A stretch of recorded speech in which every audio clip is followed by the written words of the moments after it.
Let's move on to Saturday's action. We're going to do Saturday, Sunday, and touch on the Monday game, the Monday nighter, which is here Niners at Broncos. Let's start with the Saturday. We'll go down. We'll start with Browns at Colts. Opened at a pick'em. Now the Colts are -2. If you want to pay the -125, you can get them at 2.5. If you want a -115 or -120, or the -3 at +100.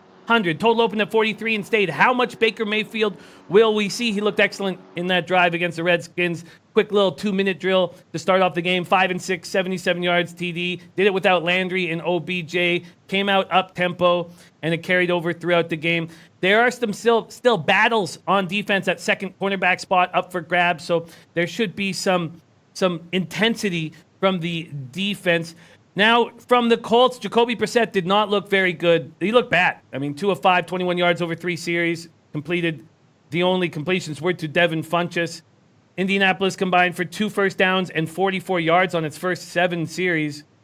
It was not a nice performance from them. Phillip Walker ended the half by putting together a 5-play, 41-yard drive.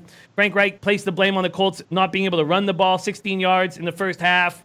No Marlon Mack around to help. And then Chad Kelly came in, and Chad Kelly looked good.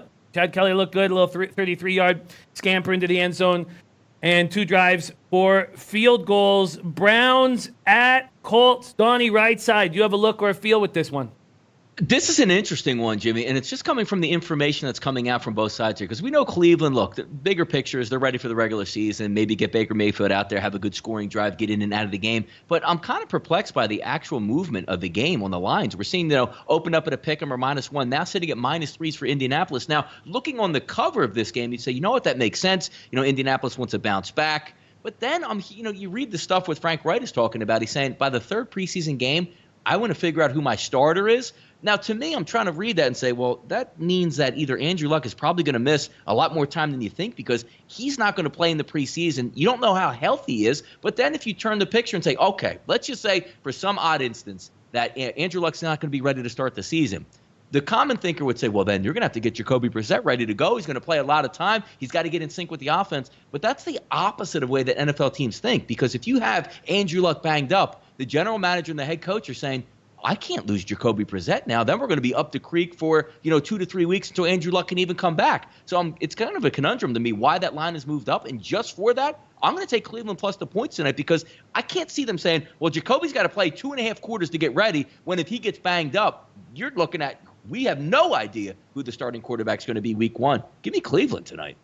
That makes sense. That's a very sensible breakdown. It's a mistake right now to put Brissett in any kind of risk. And who cares if he doesn't look good in the first couple weeks of preseason? I like that angle a lot. Donnie. Whale Capper, what are your feelings on Browns at Colts? Oh, looks like we've lost the audio. It looks like he doesn't give a damn. Yeah, I don't think he gives a damn. He stopped caring. He's like, okay, we go. He's back. Are we still talking preseason? Yeah. If this was this is a playoff game preview, probably I wouldn't be surprised at all if we see Browns versus Colts come January. I'll be much more interested in that than I will be in this game. But I'm going to look for. I'm a little lukewarm on the Browns look that Donnie just laid out there. That makes sense to me. Your points are completely valid.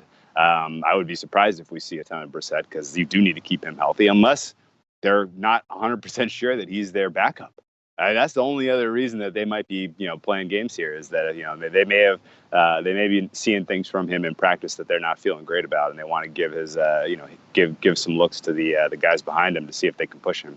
But my look here is going to be the over on this game. I think you're going to see some pretty crisp offensive play from both sides. I like that. I actually don't like this at all, but there was a horrific injury in practice this week between these two teams. And a lot of times when you see one of those injuries on the field and then you're out there playing, like you tend to kind of ramp down your intensity a little bit, especially if you're on the defense. You're kind of reminded like, oh yeah, this is preseason. I shouldn't necessarily, throw my head, at this guy's, helmet. So, there's probably going to be a little bit of kind of a lack of defensive intensity out there if I have to take some motivational, leap here, which would lend itself to an over. On top of the fact that I really respect the extreme depth on offensive talent that both of these teams have, you should see that on display in spades, and a lot of opportunities here to score points. So give me an over tonight.